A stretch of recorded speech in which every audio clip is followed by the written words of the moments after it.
And we are live. Happy day after July 4th holiday, everybody. Welcome back to full on summer now. And I'm thrilled to have with me two of my very favorite people in the world.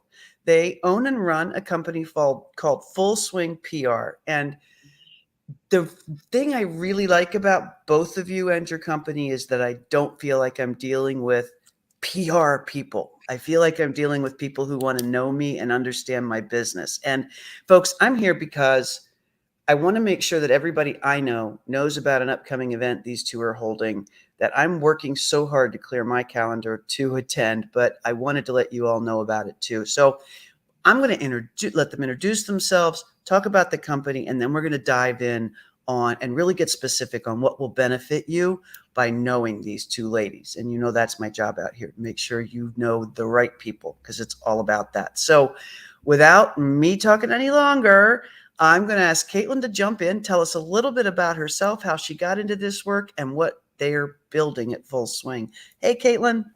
Hey, Pam, thanks so much for having me. I really appreciate the chance to be here. Well, as Pam said, I'm Caitlin Copple. I'm a former journalist turned PR expert, queer single mom living in Boise, Idaho, which is my hometown and where I came back to raise my child. I started Full Swing in 2019, just hoping I could really make my old salary and thinking I would just be a solopreneur, but then learned through our mutual friend, Rachel Rogers, that only 2% of women-owned businesses ever scale past 7 figures. So I decided to make it my feminist challenge to do just that. And after a year or so of begging Holly to join me, she joined me. And I'm so glad she's my work wife.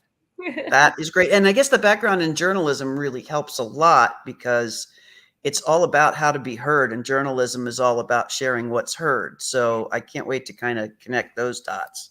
Yeah, both of us started as journalists, and I worked in television before I got into the marketing agency world, which is where I spent my career. But Caitlin and I always say, it's funny, Pam, that you mentioned that we're not like sleazy PR people, or you don't feel like you're talking to like PR people. And I think that marketing and PR can have I don't know, there's a haze around it. I think people sometimes have their guard up around marketing and PR because it feels like we're just trying to sell you something or trying to, get in your pocket. And I often say that I think ethical marketing is about respect for the consumer, and and I think respect for journalists as well, whether we're pitching journalists or we're talking to consumers, we're talking on behalf of our clients to their audience. It's always, how can you be of most value to your audience? How can you be of most value to a reporter? And that's how you're going to get a press win. That's how you're going to, make sales with your clients. And so it's not about, sell, flashy, hey, I'm a PR person and that's my job title in the latest Hallmark movie. It's more about really knowing who you designed your product or service for and how it is truly helping them, and then being able to communicate that in a way that your audience can get really quickly and that journalists can see what value you can provide. I love that, because you're connecting some dots for me. I've always been a little hazy on what's the difference between marketing and PR. And I'm picking up one thread here, but I'll let you elaborate on this, Holly, since you kind of started it in my head. It's one of the things I wrote on a post I made today about this conversation is that it just feels like I know I've got something that can help people. And I know shouting about it's not going to do a bit of good, because there's so much noise out there that the people who need to hear it aren't going to hear me. So how do we get that message across to the right people? And I think you just connected a dot for me. We make it valuable to the person in PR. What you're doing is helping us make it valuable to the person who can get it out to the right audience. Yeah. Is that the distinction?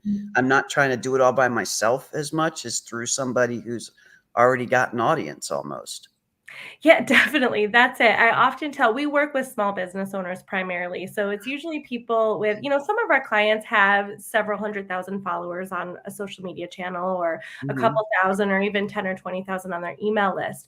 But even that, I often say, organically, if you put one post out there to your group, maybe you're a small business owner with 1,000 people on Instagram, and that's a lot for you. Or you're a small business owner with 10,000 on your Instagram, and that's a lot, right? And you put it out to them, and that's 10,000 people, but you get something placed in an outlet that your target audience reads often or watches often or listens to often, and you're getting in front of tens, 20,000 more people than you would on your own organic channels. And so PR and marketing are, I think, the same thing. It's that PR is a tool of marketing. And I think you're able to utilize other people's audiences, leverage the, if you're going if you're going after top tier media, for example, Good Morning America has spent hundreds of millions of dollars and time and years, building up an audience. And so if you can get a pitch and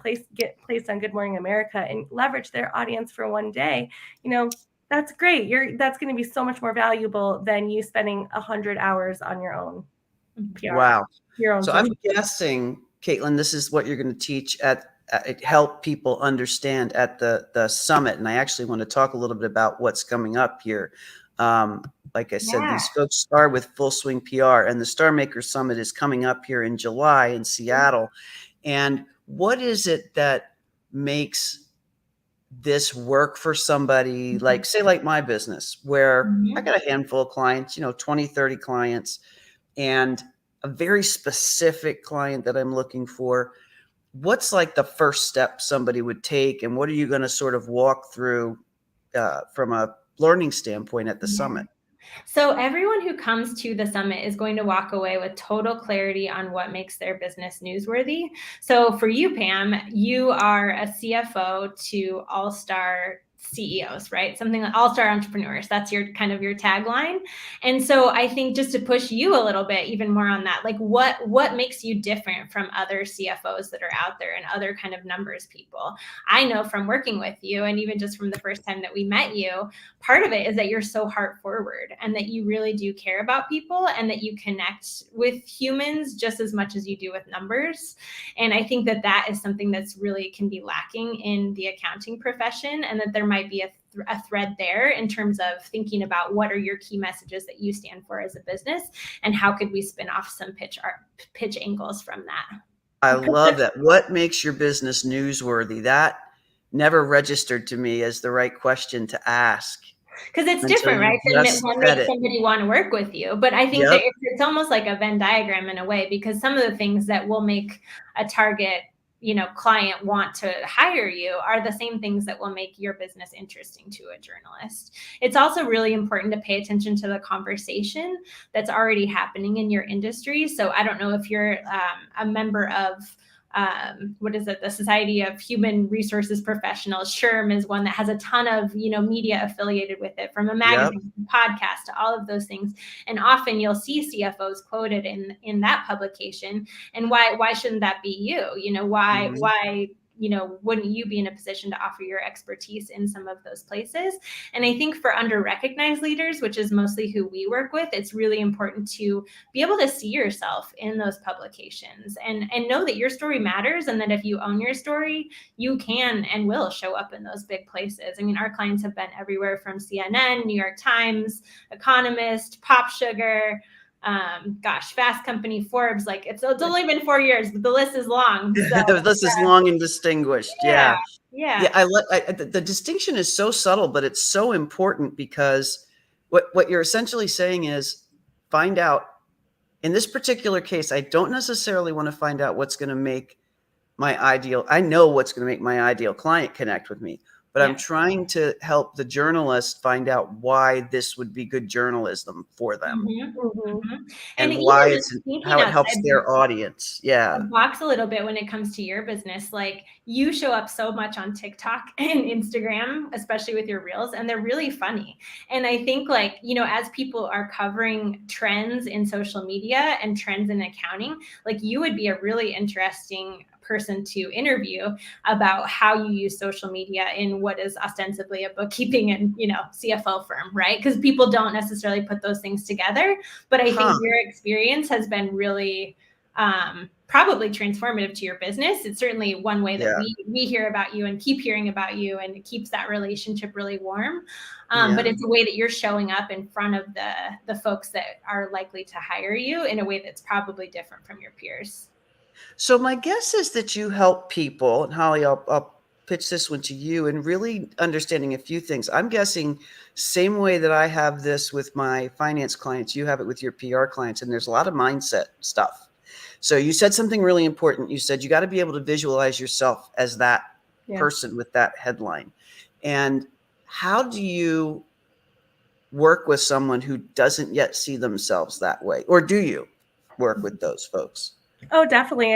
Often clients say to us that they are like, they want their business to be famous, but not them. And we can work with that. We can find what's newsworthy about their business, for example, and leave them out of it.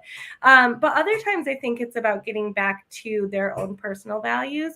What is it that you really care about, that you really want to say? And then finding the right place to say that, because it's not just about, I had Good Morning America as my big example a minute ago. It's not just about that. Maybe for you, Pam, like there's a finance podcast that entrepreneurs listen to that would be probably more valuable for you to be on that, which is smaller, maybe it only has 10,000 really dedicated listeners, but you get on that and your pipeline is full for the next 2 months. Say. Got it. And so it's about helping them dip their toe in the water on it. You don't have to be on the biggest headline to make a big impact. You have to be in front of the people that matter the most to your business to make a big impact. And so that can help some of our clients who are feeling a little bit shy about media. We'll start there. But secondly, it's really uncovering what it is. I think that oftentimes business owners think that they have to talk about the nitty gritty about their industry, and you don't. God, no! I'd bore them to tears if I did that. Right? Like we often talk about our values just as much as we talk about PR. And sometimes we get on podcasts or have interviews that have nothing to do with PR, but we talk about our business. We'll point people there, but what we're really sharing about is the messages that we care deeply about.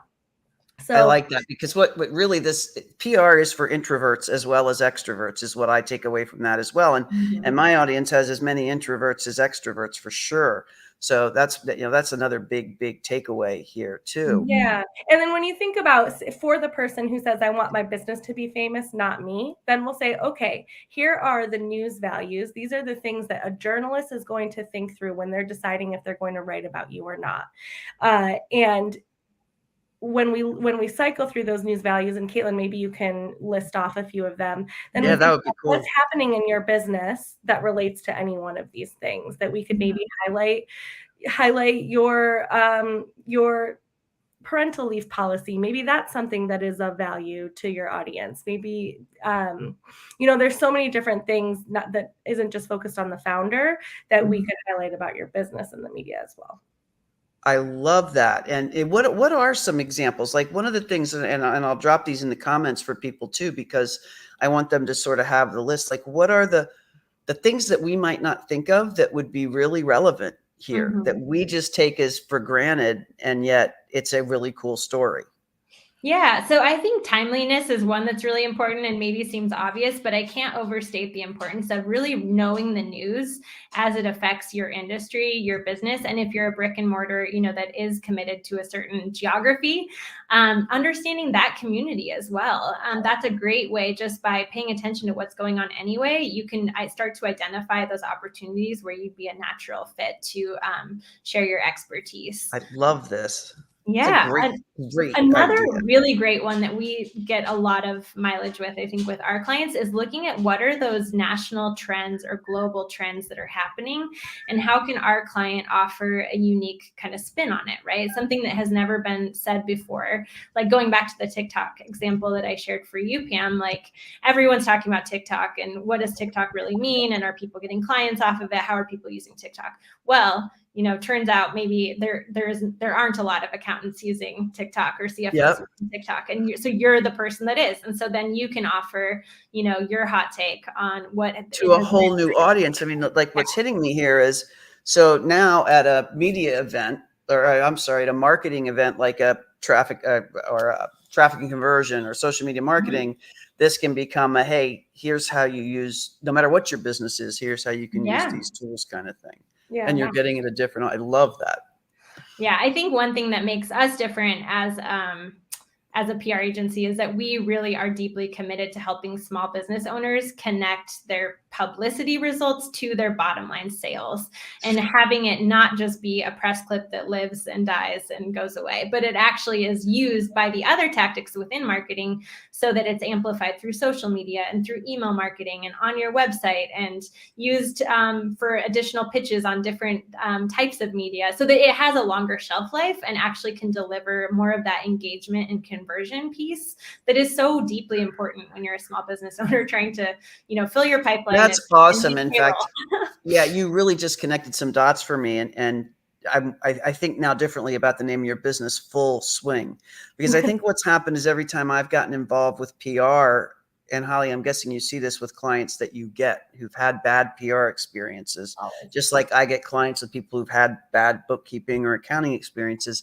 But it's like, yeah, we got you this thing. And then no follow-up. And as small business owners, a lot of us just out of corporate entrepreneurs for the first, we don't know what to do with it or how to leverage it. So does your process walk everybody through actually making this thing worthwhile and get a return on it?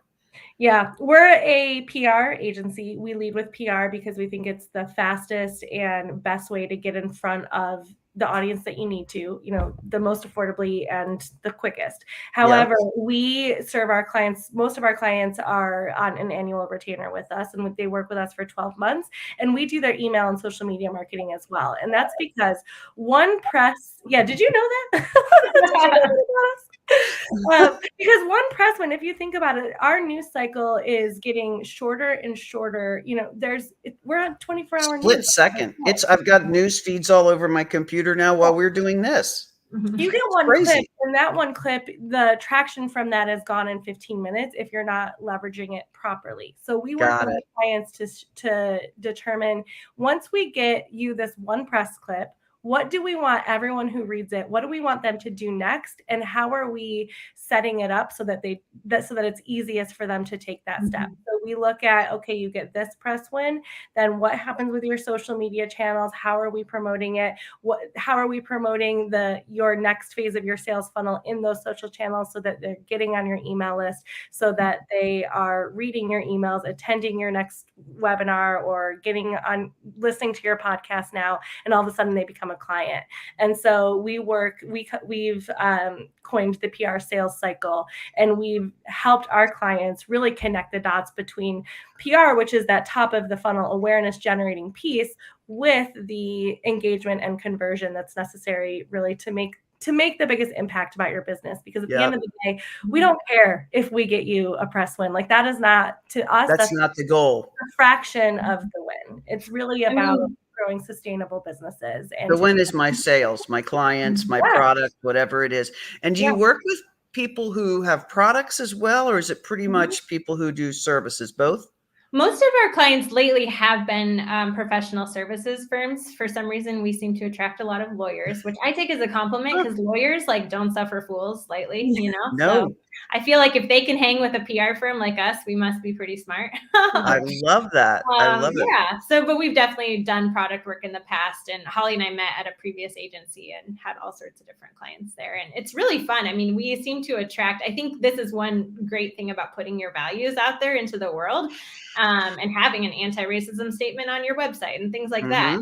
It really does help you call your fans, and brings folks into your wheelhouse that really are not assholes, which, who wants to be assholes? You might as well screen them out at the beginning. Yes. So it's great. So I feel like we tend to attract a lot of really cool people, and the through line tends to be that they're, from an under-recognized background, whether that's women, LGBTQ+, BIPOC, etc. Even just some folks we've worked with some really cool rural entrepreneurs that just haven't known how to, get their business or product out of a place, like Idaho or Montana into the national into press. the mainstream. And I like that a lot. And so tell me a little bit about Seattle. What's the event going to be about? What's it going to be like? Yeah, so it's going to be really amazing because Holly and I have realized and embraced that we're event snobs. And so we don't like bad events. So I'll tell you what not to expect, right? So don't expect bad corporate lighting, bad food, freezing air conditioner. I don't know if I can control that, but I will do my best. You can expect amazing flowers. You can expect amazing food. And the content, of course, is going to be front and center. It is only one day long, but we're going to have a couple of different breakout sessions for folks that want to go deeper into what is the kind of platform that you need to build if you want to be able to, say, get a 6-figure book deal. If you want to get paid to speak, we're going to have Robert Hartwell joining us, which is so exciting. He is just incredible. Everyone should Google Oh my God, I love him. He'll be there, which is amazing. And then Ray McDaniel, the author of Gender Magic, is going to join us to talk about their experience writing and publishing a book with a Big 5 publisher. But, most importantly, because it's a pretty intimate event, we're capping it but at between 20 and 30 people. Awesome. Everyone's going to get one-on-one time with a member of our team, a publicist, to help you really come away with those 3 to 5 pitch angles that you can take and run with, and knowing exactly what it is that you need to say to make that connection with a journalist and to begin to raise your visibility and credibility through PR. Mm-hmm. Wow. It's called It's called Star Maker because we're helping everyone who's going to be in the room with us. We're helping them identify the universe in which they want to shine. So going back to, I don't want to be famous, or I'm too afraid to, put myself or my business out there. It's going to be really working with them to identify where it is that they need to show up to make the biggest impact, and create the next, 3 to 5 goals to go after, and then we'll help work through, teaching them the news angles, teaching them what journalists look for, teaching them how to pitch so that they know exactly how to up the likelihood of them getting placed in one or more of those, 3 to 5 best outlets that we identify for them. So it's going to be lots of one-on-one support, lots of workshopping, walking away with knowing exactly how to get featured. Yeah, that's fantastic. That's an awesome getaway. I do have one question from somebody here wondering if there's any virtual event like this that you ever do. We've done webinars in the past. This is not going to be a hybrid event. There's no virtual component to this one, but definitely get on our email list. You never know what the future might hold. Hopefully more. There you go. Yeah. We also have a ton of resources on our website. So if you go to fullswingpr.com, there's a freebies page with a bunch of different resources. Join our list. You'll see how to join it. There's million ways to join our email list on our website. And that way we can keep you in touch when we do have more virtual options, which we have done in the past and will again. But this one, again, it's about having an intimate experience where you really get that. I love it. Support, even though your guys' energy is fantastic. I think spending a day with you with this kind of an event, especially since you've got the number of people capped, right? Yeah. So this tells me that it's really going to be you guys driving the messaging and the attention that we're going to get when we're there. So, folks, whether you're watching this live or on replay, if you're interested, actually DM me as well as signing up, because I'm thinking about going. I'm trying to clear my calendar. I'd love to chat with you about it kind of ahead of time if you're thinking of going. Maybe we can plan to have a dinner or something out there, an extra night or something fun in Seattle. I've never been, so who knows?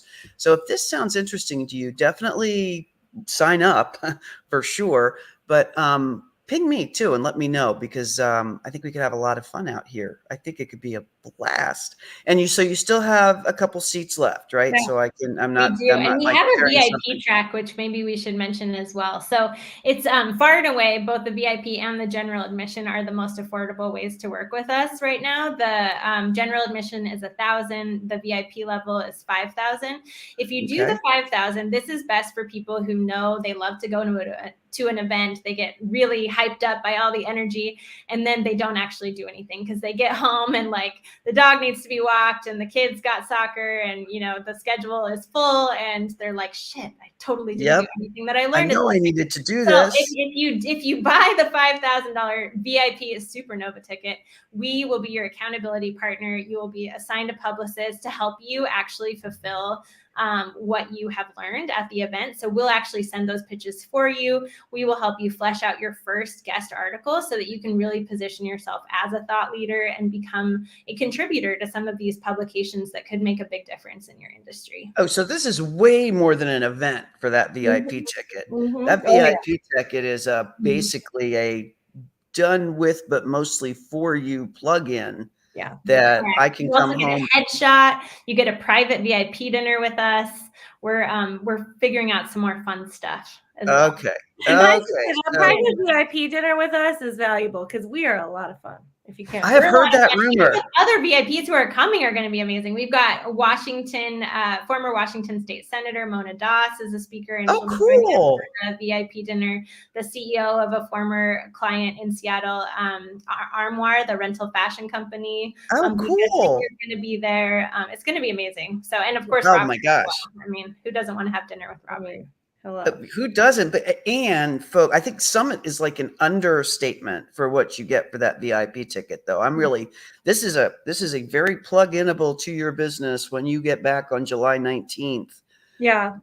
Tactic as well as a strategy. And I want to say, Caitlin teased this by saying it's the most affordable way to work with us, but it is usually the price point to work with us is $10,000 a month with a 12-month commitment. And so that VIP track at that $5,000 is the best way to get our publicist working on your business right now that doesn't have that 12-month commitment to it, that has our senior publicist, working on your behalf. But you don't have to, pull that $120,000 out of the bank account yet. and I'll tell you, folks, I can vouch for this business because let the secret out. I happen to be their CFO, so I know what they're saying is true. And I'm glad I had this conversation with you because when you're on the phone with me, I'm always talking about finances. Yeah. But I did not realize that with this VIP ticket, you really are getting an awesome use of your business talents at an amazing price. Yeah. That's fantastic. Okay, cool. Got to talk to your CFO about that pricing. We'd lost without you, Pam. I love it. I love it. You're going to tell us to raise the price on it. So get your tickets now. I got you. And that's not to downsell the general admission either. So the $1,000, you're still going to get tell me what's included with that so that people know what they're walking away with there. Yeah, breakfast and lunch, as well as cocktail happy hour. So if you're worried about libations, also we have a discount code for you to stay at the Fairmont if you're traveling outside of Seattle or if you just want to day away from your house. Awesome. Yeah, it can happen. But yeah, and then you get access to the entire day's event. So you'll be in the room with us. You'll get access to every single one of those breakout sessions as well with some of the special guests that Caitlin mentioned. You'll get on the website, if you go to fullswingpr.com/summit, you'll see the full schedule there, which shows what each breakout session will be. Awesome. Yeah, diving into your key messages, workshopping. So it could be, you get all the same information. It will just be more of a do it yourself rather than a do it with somebody. Yeah. And there will be time during each session for folks to actually do some work and to have the benefit of publicists in the room helping, gut check, your idea about what you think is newsworthy. Our publicists aren't shy about being like, no, that should be a corporate blog. That's not a news release or whatever. So this sounds like a day. Like I hear a one-day summit and I'm like, oh my gosh, we're going to, start at 9, take a break at 10:30, go to 12. Like you're cramming a lot into a day, which is awesome. Yeah. This and we're not even starting till 10. Power-packed day. Yeah, it is a power-packed day, but I think it'll be fun. And I think, that having that clarity of what even is PR and how does one begin. Oh my God, just this call has helped me with that. How does it connect back to sales is really huge, I think, for people. And something that so often PR is kind of seen as this secret sauce that no one really understands. And, what are you even paying for anyway? I hope we can demystify some of that so that, folks from all types of different industries can really start to understand the benefits benefit of raising their Oh my gosh. this way. I've changed my view on it just in this few minutes that I've been on the phone with you guys, and I'm so appreciative. So look, whether replay or live, you've got to check these two out. They are amazing at their craft. I can tell you from direct experience, both in their books and with them personally, that they are the people you see here, and what they deliver is astounding. I know that I am, like I said, I've got one more thing to try and get off my calendar, so I'm really hoping to get there. But check out definitely the summit, but also even if you're in there and you're just curious about what goes on, check out their actual website. There are a lot of resources there, just fullswingpr.com. And if you have any questions or you want a connection to one of these amazing women, ping me and I'll be glad to make that introduction for you. Any closing thoughts, Holly, before we jump off? Thank you, Pam. We are so grateful to have had this conversation with you and to have your services with us. You're just the best. So, well, awesome. I've learned so much. I'm grateful for you. I've actually learned more in this half hour about PR than I knew before. Caitlin, how about you? I would just say for folks, especially if you're feeling a little bit like, am I qualified to be in this room? Should I really be out there sharing my story? Just remember that it's not really about you. It really is about changing that statistic that only 30% globally of news sources are women. And we all know that that's mostly white, straight women. And that's wrong. It's not reflective of our democracy. And it's not reflective of the world that I want to live in. And so I think if you can depersonalize it and just know that, like, by putting yourself out there, you're making it easier for the next generation of people who come after you to do it. I think that can go a long way to helping you get the courage to come and begin your PR journey with us. Wow. I'll say nothing more than amen to that you guys are great. Thank you so much for jumping on here with me, folks. Again, follow up with me, follow up with their website. I'm hoping to see you in Seattle on July 18th. Guys, thank you so much for doing this quick live to let people know a little bit more, not just about your summit, but really about PR and how it fits into our whole marketing picture and can really be a lever. And I'm all about levers. So this is great. Thank you. Thank you, Pam. All right, you guys. Take care, everybody. We'll see you soon.